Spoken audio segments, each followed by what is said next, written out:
আমাদের দেশের নাম বাংলাদেশ। স্বাধীন রাষ্ট্র হিসেবে বাংলাদেশের জন্ম হয় 1971 সালের 26শে মার্চ। এর আগে এই দেশ পাকিস্তানের রাষ্ট্রের একটি অংশ ছিল। তখন এদেশের নাম ছিল পূর্ব পাকিস্তান। দীর্ঘ 9 মাস এদেশের মানুষ জীবন মরণ যুদ্ধ করে 1971 সালের 16 ডিসেম্বর পাকিস্তানি সেনাবাহিনীকে পরাজিত করে বিজয় লাভ করে জন্ম হয় একটি স্বাধীন দেশ বাংলাদেশের। আমাদের স্বাধীন রাষ্ট্র বাংলাদেশের দক্ষিণ এশিয়ায় অবস্থিত। এদেশের উত্তরে ভারতের পশ্চিমবঙ্গ, আসাম ও মেঘালয়, দক্ষিণে বঙ্গোপসাগর, পূর্বে ভারতের আসাম, মিজোরাম, ত্রিপুরা, মায়ানমার এবং পশ্চিমে ভারতের পশ্চিমবঙ্গ অবস্থিত। ঐতিহাসিক ঢাকা নগরী বাংলাদেশের রাজধানী। ঋতু বৈচিত্র্য। রূপের বৈচিত্র্য নিয়ে এদেশে প্রতি 2 মাস পর পর গ্রীষ্ম, বর্ষা, শরৎ, হেমন্ত, শীত ও বসন্ত ঋতু।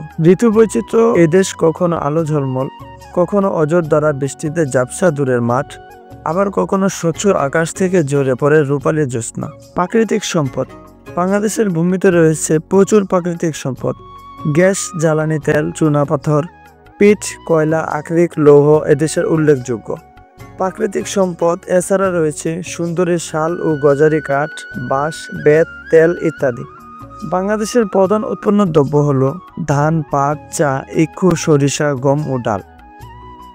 চা ও পাট বিদেশে রপ্তানি করে বাংলাদেশ প্রচুর বৈদেশিক মুদ্রা আয় করে থাকে। নদ এবং নদী। ছোট বড় অনেক নদী বাংলাদেশের সমভূমির উপর দিয়ে বয়ে চলেছে।